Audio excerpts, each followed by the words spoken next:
Assalamualaikum warahmatullahi wabarakatuh. Hari ini saya Rehan Diaviari dengan Rahman Kusumanegara akan membahas tentang manajemen dan alat-alat Lean Six Sigma. Yang pertama, apa itu Six Sigma? Sigma dalam Six Sigma mengacu pada simbol Yunani seperti yang tertera pada slide berikut, yang menunjukkan deviasi standar dalam statistik.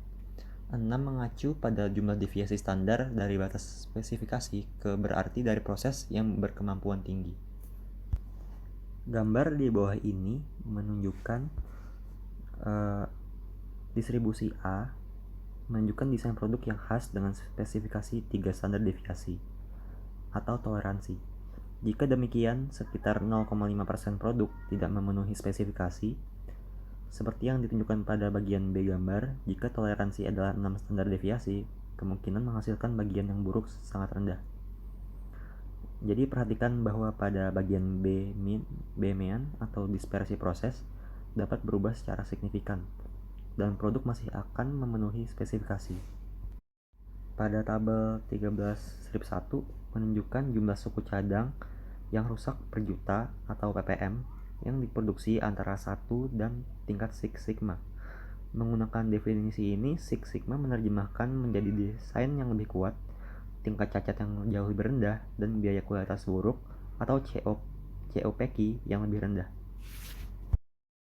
Beberapa orang berpendapat bahwa Six Sigma adalah pendekatan peningkatan kualitas lanjutan yang dirancang untuk membantu mengatasi masalah kualitas yang paling sulit. Seperti yang ada pada piramida pada gambar 13-2, dasarnya alat kualitas dapat digunakan untuk menangani 90% masalah kualitas. Sebagian besar dari 10% berikutnya membutuhkan pelatihan lanjutan dan teknik analisis. Di luar itu ada beberapa masalah yang menuntut keahlian yang mungkin tidak ditemukan di dalam perusahaan. Inti dari Six Sigma adalah persamaan berikut. Y sama dengan fungsi X. Tegasnya, Y atau variable dependent adalah fungsi dari X, variable independent. Bagi praktisi Six Sigma, itu berarti bahwa output adalah fungsi dari input dan proses, di mana Y sama dengan output atau tujuan dan ukuran bisnis utama, F adalah fungsi atau hubungan timbal balik untuk dikendalikan dan dikelola, dan X adalah variabel yang dapat dikontrol dan variabel yang tidak dapat dikontrol yang mempengaruhi Y. Selanjutnya adalah mengorganisir Lean Six Sigma. Jadi di Lean Six Sigma ini mempunyai 6 belt, yaitu belt white, yellow, green, black, master black, dan champion. Di gambar di samping ini adalah champion. Jadi tugas champion ini adalah bekerja dengan sabuk hitam atau black belt dan sabuk hitam potensial, mengidentifikasi proyek yang mungkin. Mereka mendapatkan informasi dari berbagai sumber seperti suara bisnis atau VOB, suara pelanggan atau VOC, dan suara karyawan atau VOE untuk ide proyek potensial. Jadi sabuk hitam atau black belt ini adalah kunci Lean Six Sigma. Sabuk hitam ini dilatih secara khusus individu yang berlatih selama sekitar 4 bulan. Setelah menyelesaikan pelatihan, individu tersebut berkomitmen penuh waktu untuk menyelesaikan proyek pengurangan biaya. Lalu selanjutnya adalah sabuk hijau atau green belt. Jadi green belt ini dilatih dengan alat kualitas dasar dan bekerja dalam tim untuk meningkatkan kualitas. Green belt ini ditugaskan paruh waktu untuk mengerjakan perbaikan proses dan desain. Selanjutnya adalah kemasan Lean dengan Six Sigma.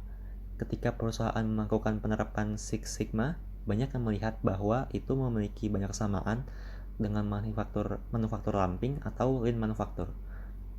Daripada memiliki dua model yang bersaing untuk perbaikan, banyak telah menggabungkan Six Sigma dengan Lean. Ini sering disebut sebagai Lean Six Sigma. Di bagian ini kami menguraikan konsep yang berkaitan dengan produksi ramping atau Lean Production. Perusahaan yang menerapkan Lean Six Sigma ini umumnya masih mengikuti proses di MAIC. Namun dengan Lean, fokus Six Sigma ini menjadi lebih berorientasi pada pengurangan pemborosan dalam organisasi. Lean ini berfokus untuk terus mengejar pengurangan limbah dengan menekankan pada praktik tepat waktu seperti produksi tarik. ini mengakui bahwa semua proses pada dasarnya sia-sia dan mencakup kemungkinan perbaikan. Sebagai titik awal, 7 pemborosan Shingo, produksi berlebih, cacat, inventaris, gerakan, pemrosesan berlebih, pengangkutan, dan menunggu menjadi sasaran sebagai kesempatan untuk perbaikan. Selanjutnya adalah DMAIC Overview. Jadi DMAIC ini dibagi menjadi 5, yaitu adalah Define, Measure, Analyze, Improve, dan Control. Yang pertama adalah tahap Define. Jadi pada tahap Define ini, proyek diidentifikasi dan dipilih. Pemilihan proyek ini dilakukan di bawah arahan dan dengan partisipasi champion. Yang juga terlibat dalam seleksi adalah Master Black Belt dan belt hitam dan hijau. Kami membahas ini dalam 4 tahap. Yang pertama adalah mengembangkan kasus bisnis. Jadi pengembangan kasus bisnis ini melibatkan mengidentifikasi sekelompok proyek yang mungkin, lalu menuliskan kasus bisnis dan stratifikasi kasus bisnis ke dalam pernyataan masalah dan pernyataan tujuan. Lalu yang kedua adalah evaluasi proyek, dan yang ketiga adalah analisis Pareto. Di analisis Pareto ini, bagian dari tanggung jawab champion adalah melakukan analisis cost of poor quality atau COPQ. Ini didasarkan pada kategorisasi biaya PAF. Melakukan kajian internal dan biaya kegagalan eksternal akan membantu menentukan di mana manfaat paling banyak dapat ditemukan. Lalu yang keempat adalah definisi proyek. Selanjutnya adalah fase measure. Jadi fase ini adalah fase pengukuran melibatkan 2 langkah utama. Yang pertama itu adalah memilih hasil proses. Hasil prosesnya itu adalah proses map, XY matrix, FMEA, Gauge RNR, capability assessment. Lalu yang kedua itu adalah memverifikasi pengukuran. Jadi saat mengukur karakteristik kritis dari proses, perlu menggunakan alat pengukur, kaliper, dan alat lainnya. Meskipun alat ini seringkali sangat akurat, mungkin ada masalah dengan variasi pengukuran. Akibatnya, analisis sistem pengukuran atau MSA digunakan untuk menentukan apakah pengukuran konsisten. Pendekatan lain untuk memverifikasi pengukuran adalah dengan melakukan analisis produk dan kapabilitas proses. Baik, di sini saya akan melanjutkan presentasi dari Rehan Afiari dengan saya sendiri M. Rahman Kusumanegara. DMAIC Analysis. Fase analisis melibatkan pengumpulan dan analisis data relatif terhadap proyek tertentu. Berikut adalah langkah-langkah tahap analisis. Yang pertama, menentukan tujuan kinerja Anda. Saat menentukan tujuan kinerja, pertama mencoba untuk menentukan karakteristik apa yang perlu diubah di dalam mencapai peningkatan. Yang kedua, mengidentifikasi variabel independen. Variabel yang berkontribusi secara signifikan terhadap proses atau variasi produk. Yang ketiga ada analisis sumber variabilitas. Tujuan dari ini adalah untuk menggunakan alat visual dan statistik untuk lebih memahami hubungan antara variabel dependen dan independen untuk digunakan di dalam percobaan. Lanjut, slide selanjutnya ada DMAIC Improve. Fase perbaikan dari proses DMAIC melibatkan eksperimen offline. Eksperimen offline melibatkan mempelajari variabel yang telah diidentifikasi dan menggunakan ANOVA untuk menentukan apakah variabel independen ini secara signifikan mempengaruhi variasi variabel dependen. Nah, di sini kita memperkenalkan metode penting untuk melakukan eksperimen offline, yaitu metode Taguchi. Lanjut, DMIC Control. Fase kontrol melibatkan pengelolaan proses yang ditingkatkan menggunakan diagram proses dan menerapkan rencana kontrol. Next, selanjutnya ada Taguchi Design Experiment. Metode Taguchi adalah pendekatan standar untuk menentukan kombinasi terbaik masukan untuk menghasilkan produk atau layanan. Hal ini dicapai melalui desain eksperimen DOE. Untuk menentukan parameter, DOE adalah alat penting dalam gudang alat yang tersedia untuk insinyur desain dan proses. Ini memberikan metode untuk mengidentifikasi secara kuantitatif yang tepat bahan-bahan yang digabungkan untuk membuat produk atau layanan berkualitas tinggi. Selanjutnya, desain yang kuat. Konsep Taguchi tentang desain yang kokoh menyatakan bahwa produk dan layanan harus dirancang sedemikian bahwa mereka secara inheren bebas cacat dan tidak sensitif terhadap variasi acak. Konsep ini bukanlah hal baru. Gagasan bahwa produk dan layanan harus dirancang dengan kualitas tinggi atau proses harus bebas dari cacat sesuai perakitan massal. Namun, Taguchi telah memberikan yang baru pendekatan untuk membuat desain yang kuat melalui metode tiga langkah ini, yaitu yang pertama, desain konsep. Desain konsep adalah proses menguji teknologi yang bersaing untuk menghasilkan suatu produk. Konsep desain mencakup pilihan teknologi, proses, dan pilihan desain proses. Sesuai pilihan di area ini dapat mengurangi biaya produksi dan menghasilkan produk berkualitas yang tinggi. Yang kedua, parameter desain mengacu pada pemilihan faktor kontrol dan penentuan tingkat optimal untuk masing-masing faktor. Faktor kontrol adalah variabel dalam proses yang dapat dimanipulasi oleh manajemen. Yang ketiga, desain toleransi berkaitan dengan batasan spesifikasi yang berkembang. Desain toleransi terjadi setelah desain parameter digunakan untuk mengurangi variasi dan peningkatan yang dihasilkan tidak mencukupi. Selanjutnya, latar belakang metode Taguchi. Metode Taguchi pertama kali diperkenalkan oleh Dr. Genichi Taguchi ke AT&T Bell Laboratories pada tahun 1980. Berkat penerimaan dan pemanfaatannya yang luas, metode Taguchi untuk meningkatkan kualitas sekarang umumnya memandang sebanding dalam kepentingannya dengan kontrol statistik SPC. Mereka pendekatan Deming dan konsep kontrol kualitas total Jepang. Dari perspektif sejarah, metode Taguchi adalah kelanjutan dari pekerjaan dalam peningkatan kualitas yang dimulai dengan pekerjaan Shewhart dalam kualitas kontrol statistik SQC dan pekerjaan Deming dalam meningkatkannya dalam bahasa Jepang. Metode Taguchi menyediakan 3 hal. Yang pertama, dasar untuk menentukan hubungan fungsional antara produk atau layanan yang dapat dikontrol faktor desain dan hasil dari suatu proses. Yang kedua, metode untuk menyesuaikan rata-rata proses dengan mengoptimalkan variabel yang dapat dikontrol.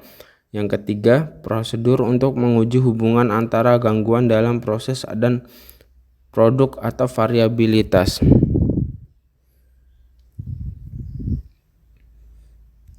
Selanjutnya, Taguchi definisi kualitas. Definisi tradisional tentang kualitas adalah kesesuaian dengan spesifikasi. Namun Taguchi menyimpang dari pandangan tradisional tentang kualitas kesesuaian. Dalam istilah Taguchi, kualitas ideal mengacu ke titik referensi atau nilai target untuk menentukan tingkat kualitas suatu produk atau layanan. Hal ini menjadi titik referensi dinyatakan sebagai nilai target. Kualitas ideal disampaikan jika produk atau berwujud layanan menjalankan fungsi yang dimaksud sepanjang umur yang diproyeksikan dalam pengoperasian yang wajar, kondisi tanpa efek samping yang berbahaya. Dalam pelayanan, karena produksi dan konsumsi layanan sering terjadi secara bersamaan, kualitas ideal adalah fungsi dari persepsi pelanggan dan kepuasan. Taguchi mengukur kualitas layanan dalam arti kerugian bagi masyarakat jika layanan tersebut tidak dilakukan seperti yang diharapkan. Selanjutnya, fungsi penurunan kualitas. Fungsi kerugian kualitas KLF berfokus pada hukuman ekonomi dan sosial yang timbul akibat membeli produk yang tidak sesuai. Kerugian mungkin termasuk biaya perawatan, biaya kegagalan, efek buruk terhadap lingkungan seperti polusi, atau biaya pengoperasian produk yang berlebihan. KLF ditentukan dengan menghitung konstanta terlebih dahulu. K sama dengan C per T2, di mana K konstanta, C biaya perbaikan unit, T interval toleransi atau variasi yang diizinkan dalam parameter. Setelah menghitung konstanta, menghitung selanjutnya yaitu L sama dengan K dikali V2 per harga unit, di mana L penalti ekonomi yang ditanggung oleh pelanggan sebagai akibat dari kualitas produk, deviasi V2 min kuadrat deviasi dari nilai target yang diinginkan. Nah, di sini ada proses Taguchi. Yang pertama problem identifikasi, yang kedua brainstorming session atau sesi diskusi, yang ketiga eksperimen desain, keempat run eksperimen, kelima analisis result, dan keempat konfirmasi run. Selanjutnya ada Design for Six Sigma (DFSS). Design for Six Sigma digunakan untuk merancang produk dan layanan baru dengan kinerja tinggi yang diukur dengan metrik berbasis pelanggan, kualitas kritis, alih-alih metodologi DFSS memerlukan proses DMADV, desain, ukuran, analisis, desain, verifikasi. Metode lain dari DFSS adalah IDOV, identifikasi, desain, optimalkan, verifikasi. IDOV difokuskan pada optimasi desain rekayasa akhir. Metode ini berfokus pada pelanggan, mencangkup seluruh proses bisnis ke pasar dan berkaitan dengan layanan produk. Sedangkan DMAIC berkaitan dengan peningkatan proses dan produk yang ada. DMADV berkaitan dengan pengembangan proses dan produk baru. Selanjutnya, Lean Six Sigma perspektif kontingensi. Seperti halnya peningkatan kualitas lainnya, ketika orang menerapkan Lean Six Sigma tanpa memahami proses mereka secara menyeluruh, terkadang proses gagal. Beberapa alasan kegagalan Lean Six Sigma termasuk: yang pertama, kurangnya kepemimpinan oleh para juara; yang kedua, peran dan tanggung jawab yang salah paham; 3, kurangnya budaya yang tepat untuk perbaikan; keempat, resistensi terhadap perubahan dan struktur Six Sigma; kelima, strategi penyebaran yang salah; keenam, kekurangan dana. Seperti halnya peningkatan kualitas, budaya kepemimpinan dan komitmen perlu siap untuk membuat upaya berhasil. Selain itu, kunci kesuksesan Lean Six Sigma adalah ketersediaan data untuk proyek. Perusahaan di mana data proses yang baik tidak tersedia akan kesulitan mendapatkan hasil luar biasa dari upaya Lean Six Sigma mereka. Baik, selanjutnya ada kasus case. Kasus ini menjelaskan mengenai prosedur membuat kue ya. Jadi pekerjaan ini sudah masuk domain publik dan mungkin pernah melihat sebelumnya. Pada kasus ini diusulkan agar Anda mengembangkan eksperimen Taguchi berdasarkan resep ini. Jadi di sini mengembangkan eksperimen Taguchi melalui prosedur membuat cookies, maksudnya membuat kue, dikasih prosedur.